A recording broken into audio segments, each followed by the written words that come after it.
Well, our next inductee is one of the AFL's all-time great fullbacks. Superb athlete with pace and poise. He was made captain of North Melbourne as a raw 20-year-old, speaks volumes for his quality both on and off the field. With his efficiency and dash out of defence, his style of play was perhaps ahead of his time.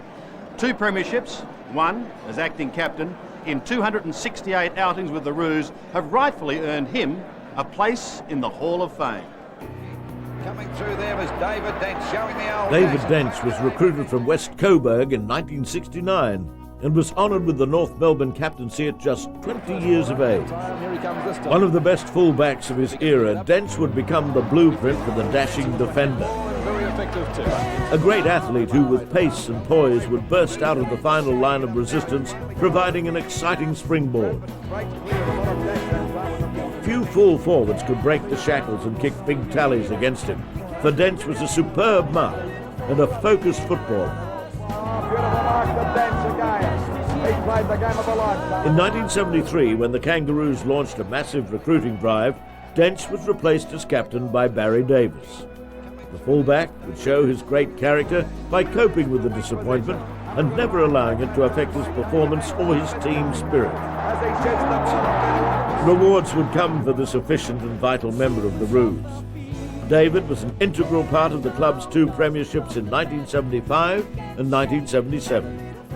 In a twist of fate, Dench would be acting captain in their 1977 triumph with Keith Gregg out injured. Best and fairest for the Kangaroos 4 times, David also represented Victoria on 4 occasions. The captain of the North Melbourne club, David Dench.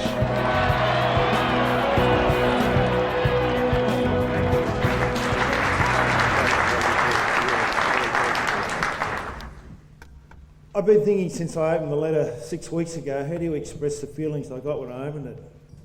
You go back to your very first game that you played. You know, I guess your career is covered by highlights and moments that you remember. And probably the first one that you remember is your first senior game. Back in 1969 as a 17-year-old. And you think that's pretty special. And you become a very selfish person after that, because all you want to do is play the following week. You don't set targets on a personal basis. Well, I never did anyway, to win best and fairest or to win Brownlows or anything like that. It comes back to being able to set a team environment. I wouldn't be here tonight if it hadn't been a team effort, because you don't play sport on an individual basis. And the longer you're out of the game, you say to yourself, well, did you give it the best? Did you give it 100%? And the questions you ask yourself. And then when I opened the letter 6 weeks ago to say that I've been selected for the Hall of Fame, to be inducted into the Hall of Fame, well, I guess you turn around to yourself and say, well, maybe I did. So to the chairman and everybody, I'd like to say thank you very much. One of the tightest fullbacks to play our game, our next inductee seemingly arrived at Carlton at the perfect time, in an era boasting a plethora of great full forwards like McKenna, Wade and Hudson. None of them had a day out on this super cool defender. 20 finals and 2 premierships make Geoff Southby a worthy entrant into the Hall of Fame. Towards the half-back line. Southby's in there, twists and turns out of trouble, Southby. Good play. Southby using his great pace. He's got plenty of area in front of him. Geoff Southby was pure class. One of the finest fullbacks the game has ever known, Southby was a star from his very first season, after being recruited from Sandhurst in the Bendigo League. So instant was his impact, this gloriously long kicking defender won Carlton's best and fairest in his first 2 seasons, 1971 and 72. Now, it's out of trouble. Southby, a great train to Southby. Can this fella go? Have a look at him play up towards half-forward play. This shot for John once again. Got it, Collingwood can't get to it. Taken away by Southby. He makes it look easy. This was a coach's dream defender. Reliable, unflappable, Southby was always calm in the crisis, marshalling a marvellously poised defence. Towards Southby and McKenna, and Southby once again. Partly good for McKenna. Geoff came to Carlton at a time when the game boasted many great full forwards, including Peter McKenna, Peter Hudson and Doug Wade. none could ever dominate the superb full-back. Geoff played in 20 finals matches, including the Blues 72 and 79 premierships.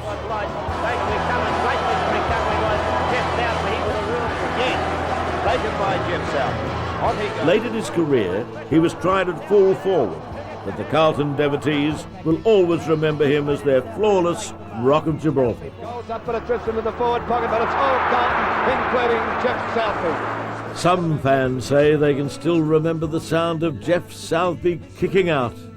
To them, it will always be the purest, sweetest sound of all. Oh, beautiful kick from Southby under the wet conditions.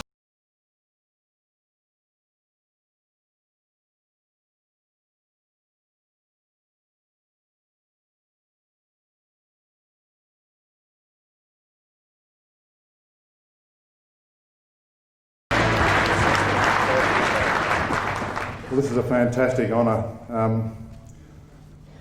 Firstly, I would certainly like to pay tribute to a special person in my life who is unable to be here tonight. Well, there's two special people in my life that are unable to be here tonight. And first of all, my wife Lorraine, who is recuperating from an operation. I'd like to thank her for her magnificent support over my football career and throughout our married life. To my daughter Eloise, who has probably got one of the better excuses. She's actually playing tonight.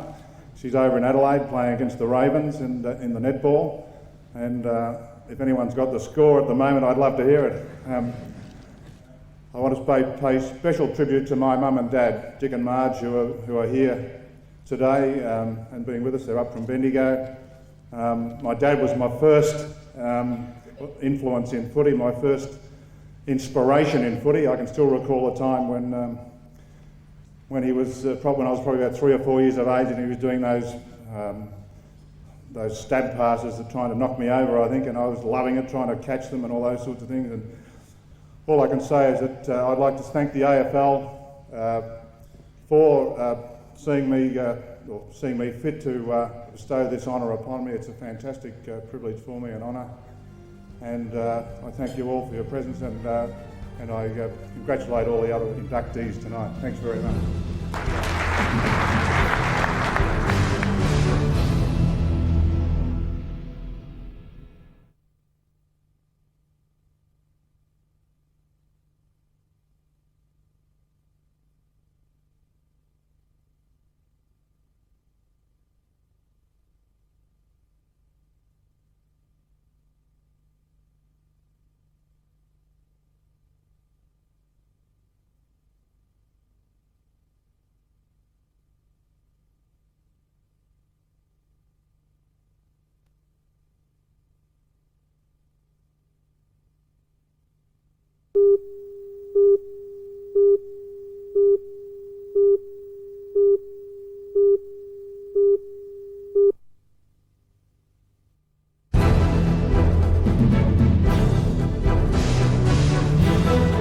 The time has come to officially recognise a man who is truly a legend in football.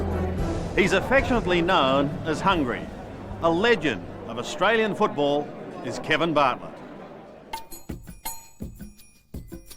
In 1965, a skinny lad walked into the Tigers' Punt Road headquarters and asked for a trial. When I first met him, I just wondered who this skinny little kid was.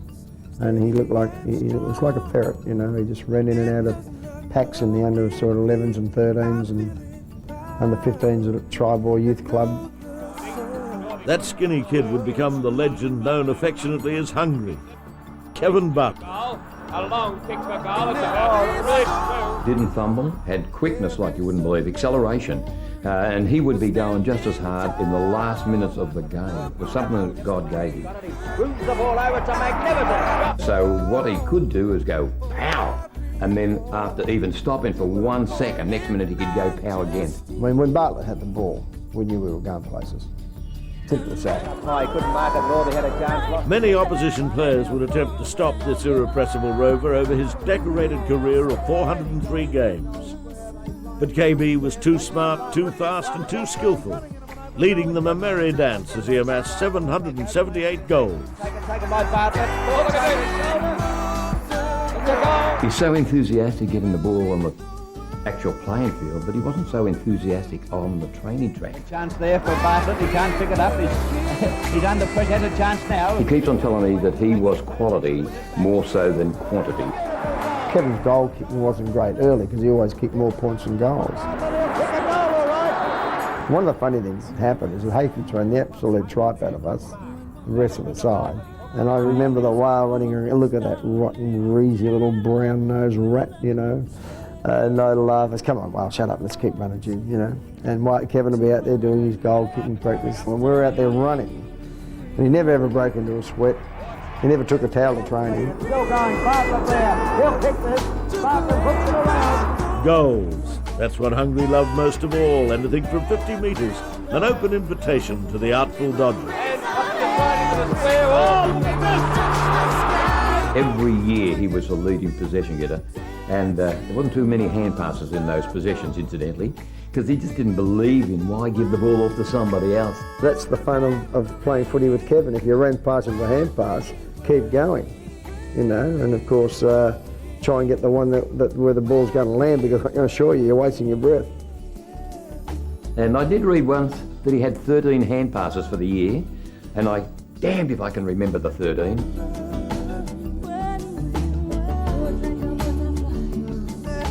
We used to have a target set up where the players had to put 10 handballs in the bullseye before they can continue with their training. Kevin goes, bang, oh, doesn't it hurt? Bartlett was Richmond's best and fairest 5 times, leading goal kicker 4 times, and played in the 67, 69, 73, 74 and 1980 Premiership teams. In 1980, he kicked 7 goals in the Tigers' crushing grand final victory over Collingwood and was honoured with the Norm Smith Medal. It was fantastic when I was coaching the Tigers, but when I was coaching the Maggies, it wasn't so good then. And when the little mongrel ran around and kicked 7 goals in the grand final against us, and he's waving his arms like that every time, I was hoping that he would have been struck by lightning, or Stan Magro or somebody like that. KB represented Victoria throughout most of his career. 20 appearances for 32 goals. And not only that, I think he averaged about 24 games every year. What a remarkable effort that was. And the other thing, like when the game had to be won, he just pulled something extra out. He was just fantastic that way. I can remember when close games come along, he would be the one who would probably get us going or even kick winning goal. Comes through the card. Bartlett kicks it off the ground.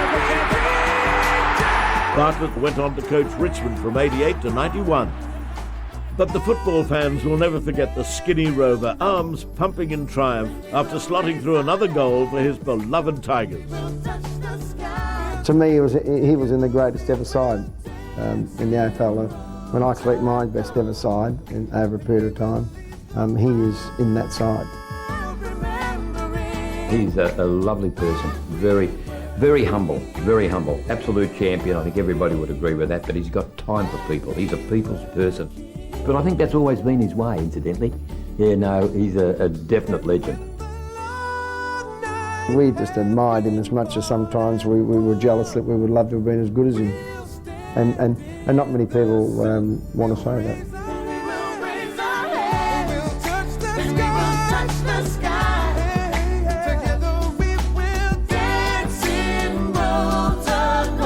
KB, a true legend of the AFL.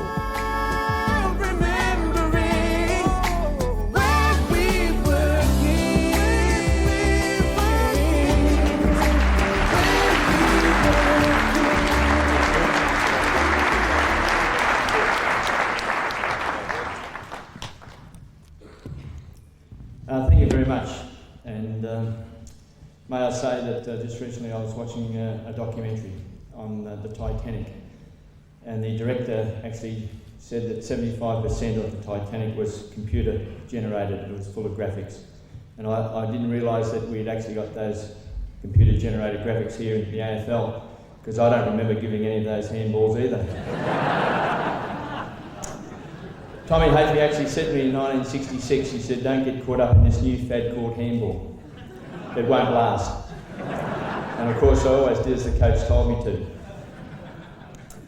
It's a great honour, and I feel very humbled to be here tonight, because when you look at the people in the Hall of Fame and you look at the legends, I played a period of time with a number of those legends, Lee Matthews and Bob Skilton, Ron Barassi, Polly Farmer, John Nichols. All those legends were at different parts of my career. And as a result, I understand how good they were and what their contributions to the game was, and it was just absolutely fantastic. And growing up, of course, I read a lot about football. I just marvelled at the feats of Jack Dyer and Dick Reynolds and Gordon Coventry's and the Bob Pratts, all members of the legends today. And to be mentioned in their company indeed is a huge honour for me. It's great to see some of the old footage because it does bring back some great memories, particularly of people that I played with and the Richmond Football Club.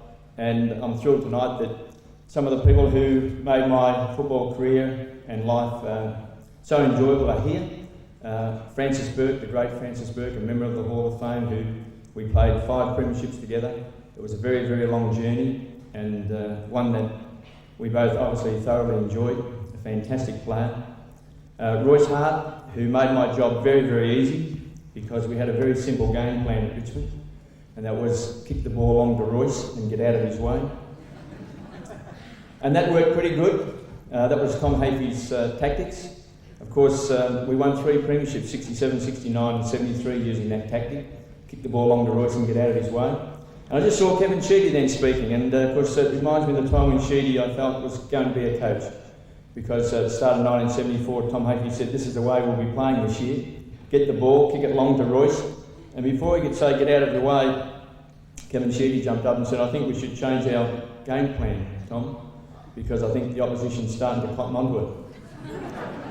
And then he tried to be a bit smart by saying something like, modellers build intricate decision trees whose pretension to utilities is exceeded only by the awe in which the higher level line managers hold technocrats who construct them. Something along those lines to show that he was quite smart. Of course, Tommy, being the old style coach and motivator, pulled out the story about Roger Mead coming down from Mount Everest and saying that almost all of us can be formed way above the level that we think we can, just a matter of tapping that desire to climb mountains that's within us all. And she, of course, taken back by this, spurted out that Voltaire once said that I may not agree with what you've got to say, but I will defend to the death your right to say it. And Tommy, quick as a flash, got sick of that and said, Sheets, get you know what and kick it long to Royce. Which we did, and we won the premiership again the following year. Tommy is a marvellous man, and I do thank him for the greatness that he brought to the Richmond Football Club and being the mentor and the father figure and the great friend that he has been. I can't believe there's ever been a better coach than Tom Hafey. I want to thank the Richmond Football Club because I spent 26 years of my life at the Richmond Football Club. In days gone by, a little bit different. Probably the best move I ever made was to walk down from a Lennox Street home in Richmond and knock on the door and ask could I have a tryout with the under-17s. And 26 years of my life spent there, marvellous people, met some marvellous characters, and it also gave me the opportunity of meeting some tremendous people throughout my journey in football. To the AFL, I want to thank them for the honour and also for inviting my family along here tonight, and to the Hall of Fame committee, who I appreciate their thoughts in electing me. I feel very, very proud, very humble, and I thank you all. Thank you.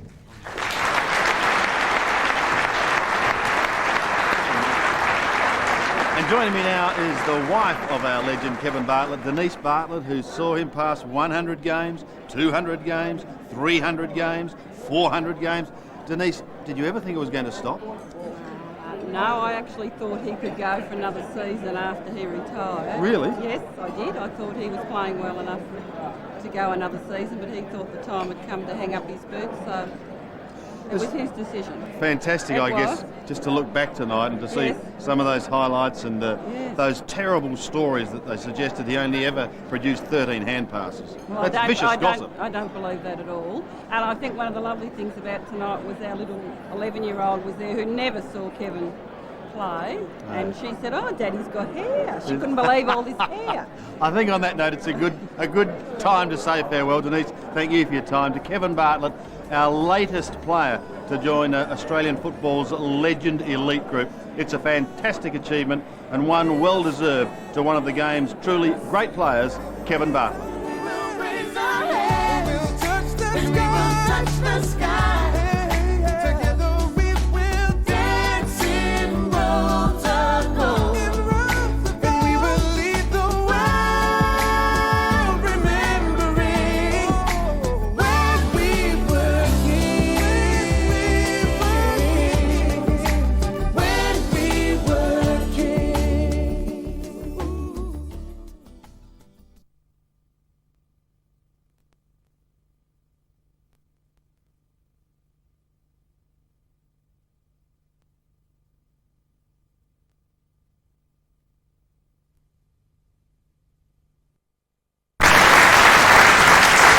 What